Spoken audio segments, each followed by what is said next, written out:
you for tuning in. This is Dhruti Shah, and welcome to the Resilient Entrepreneur Podcast, where every month I bring to you the story of an entrepreneur who is proven to be unstoppable because they're resilient. This podcast is a culmination of my own story of resilience.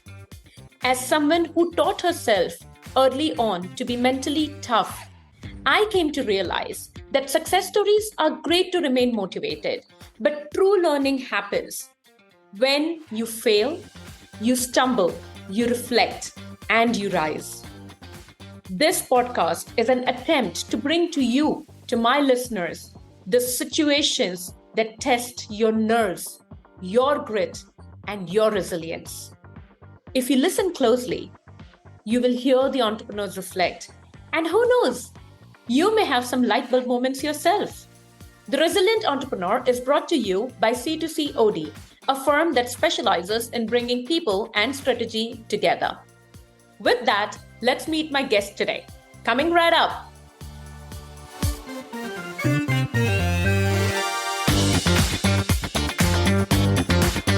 Welcome back. Okay, one word hint on who my guest is today. Coffee. Actually, more like coffee. My guest today is not coffee. It is someone who, to put it mildly, lives, thinks, and breathes coffee. He is Ashish the dynamic Q grader, coffee roaster, and the co-founder of Maverick and Farmer Coffee, a brand that has introduced Indian coffee to consumers in an unprecedented and immersive manner.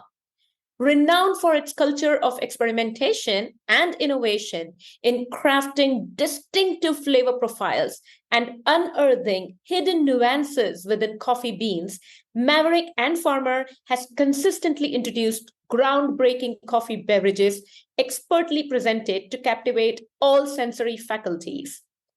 Ashish spearheads the experiential facet of the business, among others. Well, let's find out more from the man himself. Hi, Ashish. Welcome to the Brilliant Entrepreneur. So good to see you. Thank you, Jyoti. Good to be here.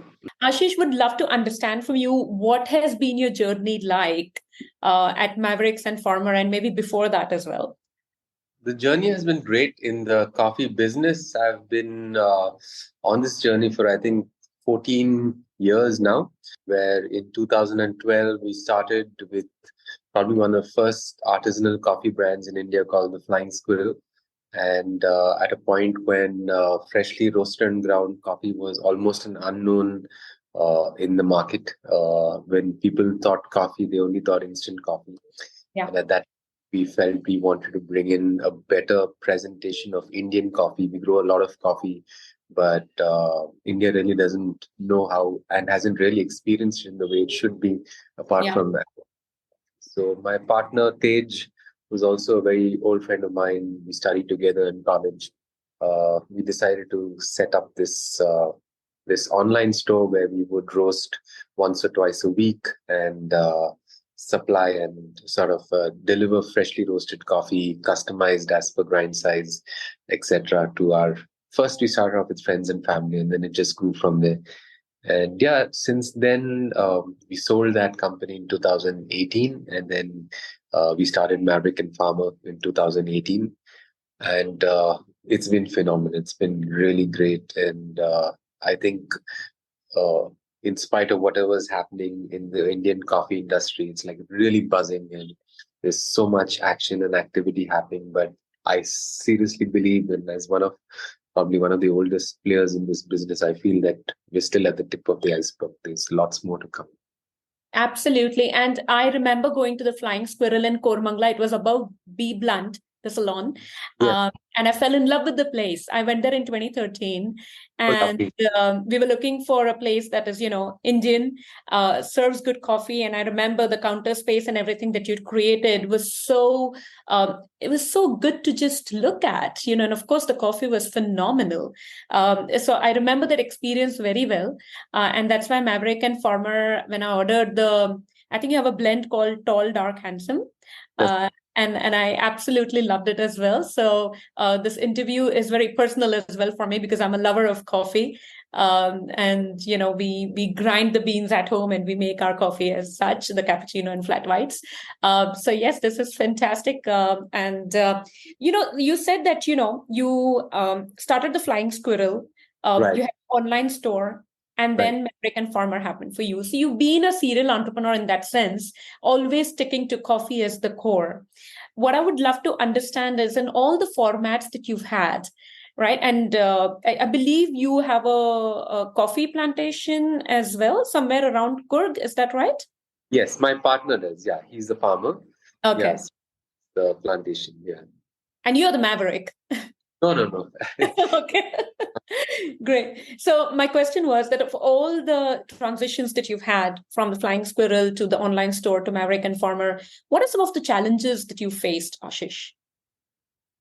Well, there have been different challenges at different points of time. I mean, obviously, you have daily challenges. That's probably something common with every business with life as such. But I think the initial couple of years, I think even up to about 3 to 4 years of being in this business, in this industry, the biggest challenge was convincing people that there is that 1.5 to 3 minutes that should be spent in making quality coffee at home. It's like today, if you invite people over for dinner, you're never, and you want to serve Chinese, you're not going to just open a packet of instant noodles and okay. Today, the that segment has evolved to say that okay, I'm actually going to boil egg noodles or vegetarian noodles and then throw together some spices and some seasoning and some flavors and actually prepare a. But that mentality with coffee is still, unfortunately, is still pretty strong. But the first 4 years of our business, 3 to 4 years of our business was very strong.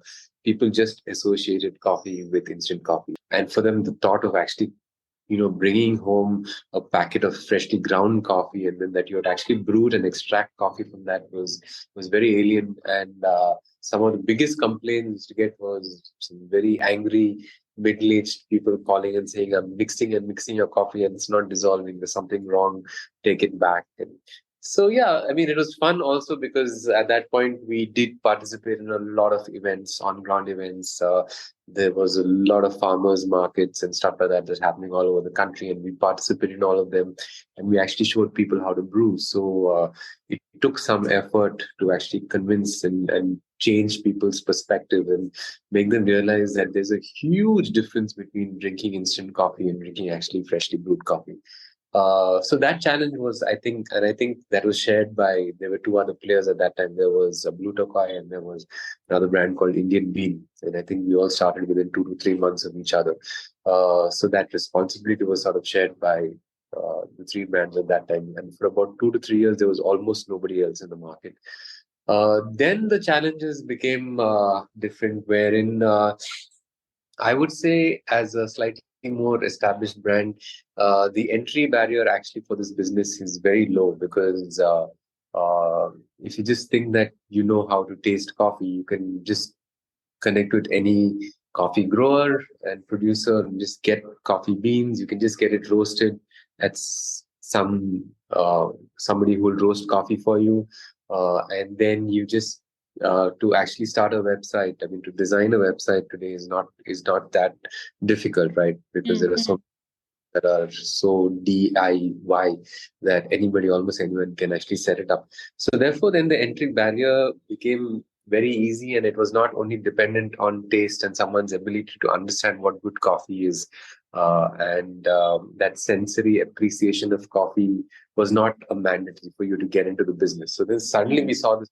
spurt of brands coming in, where people who didn't even know what coffee was all about, but were able to get whatever they were able to sell really cheap because the investment in manpower or people or whatever was low, and they didn't have to buy equipment because they were roasting elsewhere. So then we went through that phase where there was, even if it was our B2B market, which is a big part of our business, which is we supply to cafes, restaurants, hotels, workplaces across the country and abroad.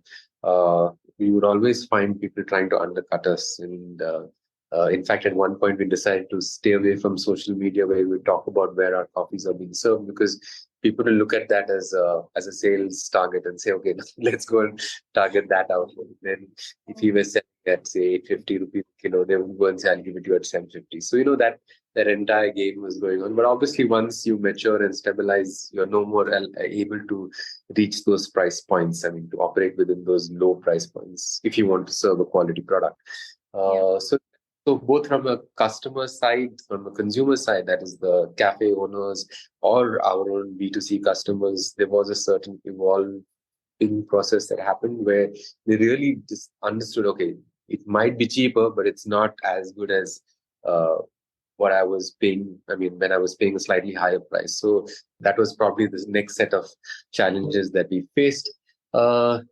And yeah, I mean, I'm not sure today. If you ask me, the kind of challenges would probably be real estate costs that are really becoming exorbitant as opposed to the kind of revenues that one would expect to generate in certain places. That's probably a big challenge when it comes to cafe spaces. When it comes to online sales, I think the big challenge is the dependence, obviously the dependence that we have on logistics.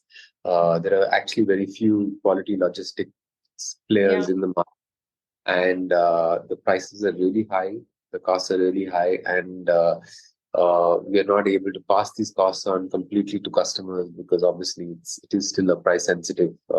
We're already perceived as if you go to a supermarket and you buy coffee, you don't check. People don't check, but that coffee would have been roasted some 4, 5, 6 months ago. But they at that and say, oh, this is just 200 rupees for half a kg, but yours is 800. So, we are in that sort of a sensitive market, and therefore the cost of logistics, which is a big part of our business because we're everyday shipping hundreds of orders to customers across the country. I think these are some of our challenges today.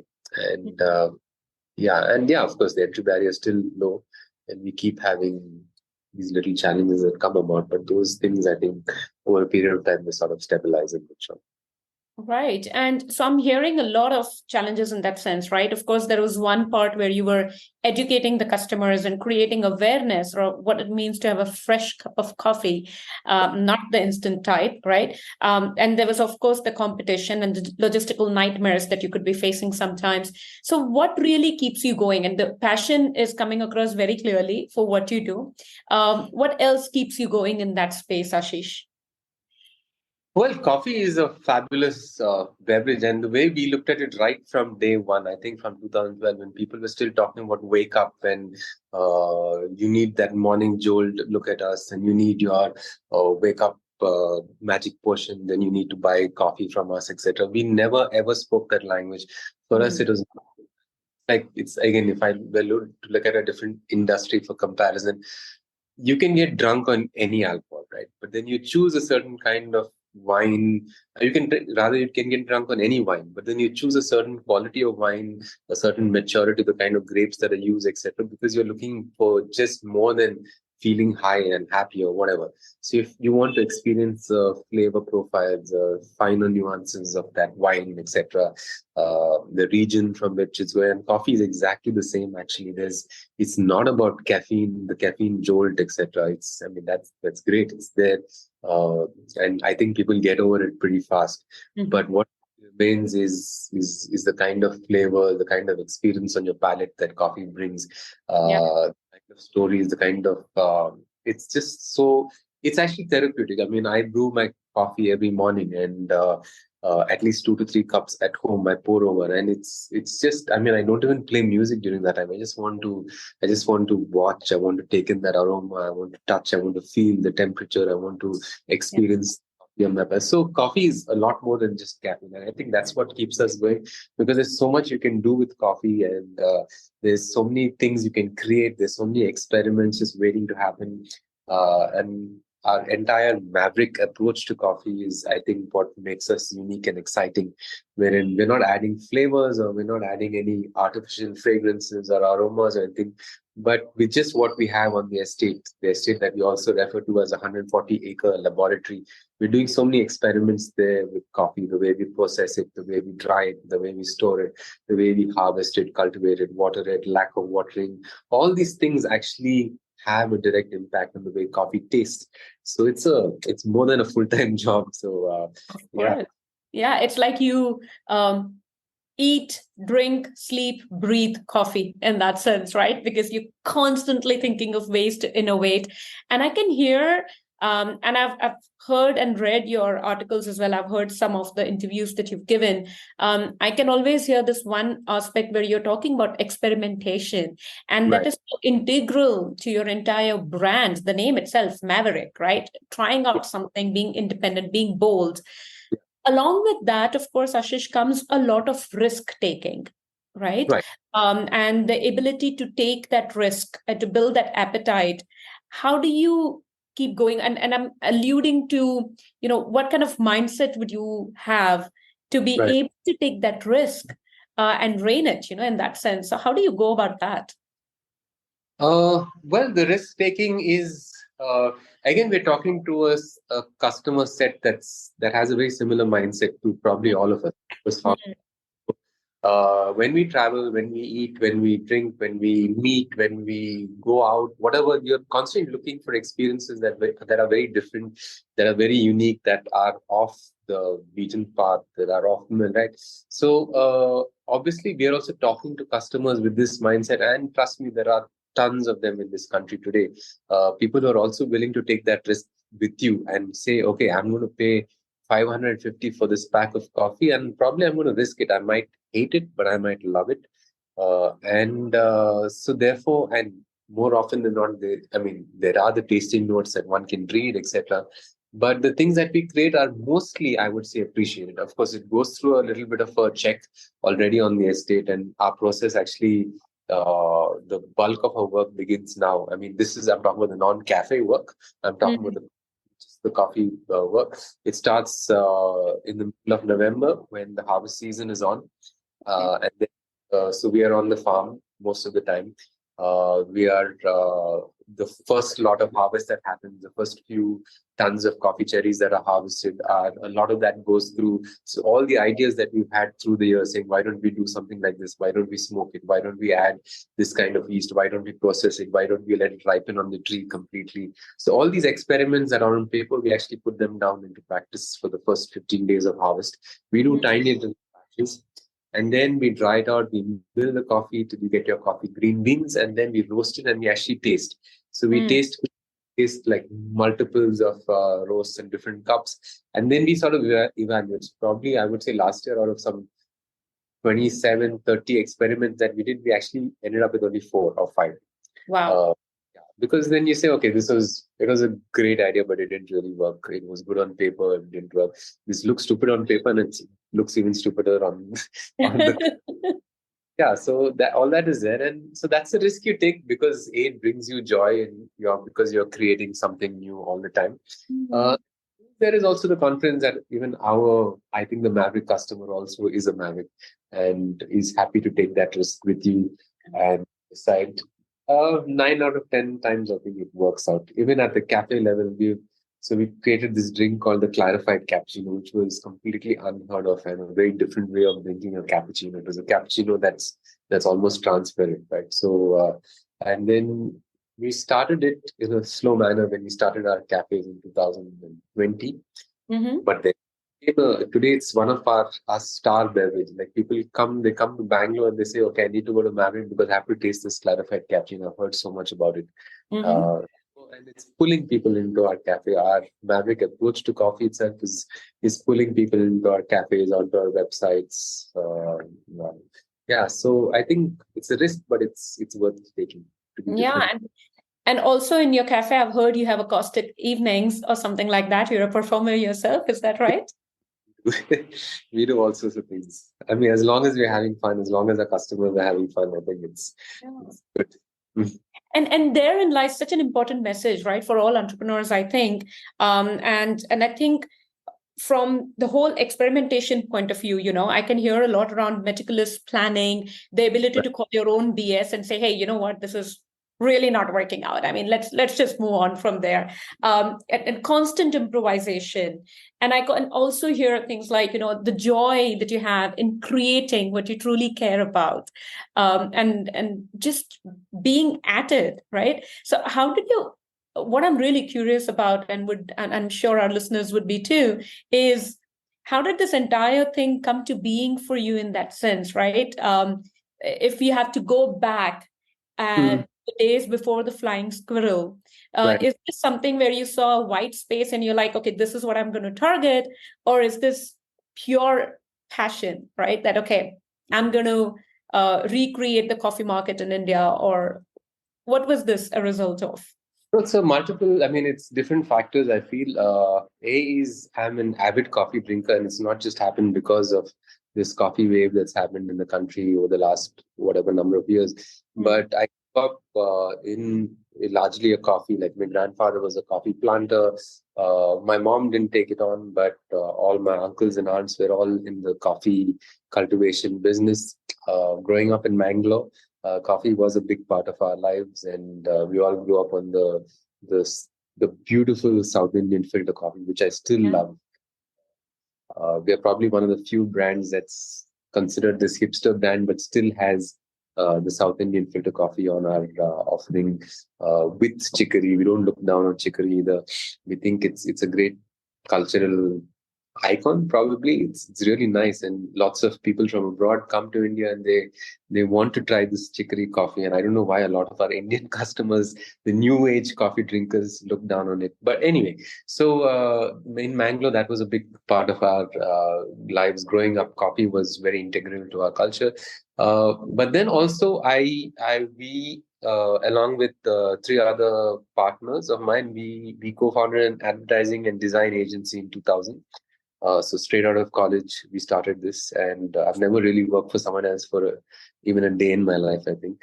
And so that training of looking at things creatively. I was a creative director there for many years. Just there's only one way to look at something, and that's to just look at it creatively and see how you can communicate or be very, very different from everyone else. I think that sort of training that just goes on for 10, 12 years. Mm. Uh, will bring that approach to coffee as well, where there's no chance I was going to offer what everybody else is offering. And I think that continues, that bent of mind continues, where whatever we do, we want to do it not different just for the sake of different, but obviously because same is boring. It's just that. And so therefore, I think this whole Maverick approach to coffee stems from these two. The one is the crazy interest and passion drinking coffee. And I switched to drinking coffee also at a very early age, not because of anything, but I just didn't like milk. Yeah. So I switched to drinking coffee black at a very early age, I think when I was about 15, 16. And ever since that, and I feel that there's a lot more. I'm not looking down on milk coffee, but I feel that with black coffee, you can, if it's not the dark, horrible roasted coffee like certain brands in India do, but if it's a nice medium roast, there's no better way to drink coffee than to experience it as a black coffee. So yeah, and I think so. All of these put together is what has really helped us create all of this brand. Amazing. And I'd like to ask you one more thing, right? Has there been any point, and you've been an entrepreneur, you started off early as well. You mentioned you did it right after you came out of college, right? Has there been a point where you felt like you wanted to throw in the towel and say, this is really not for me? Or If I'm being very honest, I think during the pandemic, I think Mhm. all of us, it really, really hit all of us very badly. And then by the time you had your family and it came with its own whatever demands. Yeah. But I can say the biggest blessing I've had in my entire work, life, career, everything is that I have three very fabulous partners, and we all sort of stood by each other and saw that period through. So yeah, for that brief moment, it was tricky, but otherwise never, never. Yeah, so you've had a great team and you found the right people that you can gel with, connect with, having a similar mindset, and of course, the passion for coffee. So that is so good to hear. Ashish, any words, any final words for aspiring entrepreneurs or even established entrepreneurs, given your long entrepreneurial journey that you've had? Well, I don't know if this is the right advice because I mean, it's worked for me, but I don't know if that's what people want. Mhm. But definitely think that when you're building a business, you should just run after passion and money will follow. But however, sometimes it doesn't follow. But Yes. a lot more enriching and it's a lot more fun and it's a lot more self-actualizing, I think, to just run out of passion, and somehow something will happen. I mean, money will somewhere follow, but and I think that's something that's worked for us right through. We've not really been looking at huge earnings and big targets and this, but I think we've always kept passion at the foreground, and then everything else has just worked out. Absolutely. Thank you so much. And I've also felt that, you're always in competition with yourself because you want your coffee to get better. You're not looking necessarily at the landscape out there and worrying about what the rest of the world is doing. You do what you're good at. You're good at experimentation. You're good at innovating. So just keep doing that. And, your loyal customers will be with you throughout. Absolutely.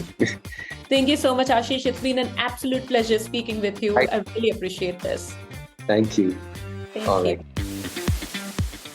Hey, listeners, another interesting conversation with another entrepreneur who talks about his passion and his resilience and how he has made it happen for himself and his team. So let's bring in my producer, Ramana. What did you think, Ramana, of this conversation? Hey, Dhruti. For me, as I was listening, Ashish has that very cool, calm collectedness about him. Mm-hmm. Sort of like a quiet determination. And I feel like he's somebody who's not easily deterred. And that's such a great quality for an entrepreneur to have. Mm-hmm. Because, while it's great to pivot and be agile when you're trying to especially jumpstart a company, right? I think it's equally important to also really believe in what you want to do. Yeah. And Ashish has really stuck to his guns in that way. Yeah. And his passion, his belief in what he does has been unwavering through the years. That really comes through in this conversation, Dhruti. Absolutely. And, stuck to the gun, stuck to the coffee, same thing. Because the way he was talking about coffee, mm-hmm. It's like romanticizing coffee in that sense, right? Because why not? I mean, it gets the heart pumping, the blood racing, and the body energized. So clearly his love for coffee was, coming through, shining through in the conversation. And I love his conviction as well. I loved it when he said, there is no chance I'm offering what others are offering. So, here is to Ashish, here is to Maverick and farmers, and to the crazy passion that they are following. And, may they keep serving oodles of coffee for all us coffee lovers, and, convert the tea lovers into coffee lovers maybe while they're at it. Great. Thank you so much, Ramana, for supporting us. And to all our listeners, stay tuned for the next episode of The Resilient Entrepreneur. Until then, take care. This is Dhruti Shah signing off.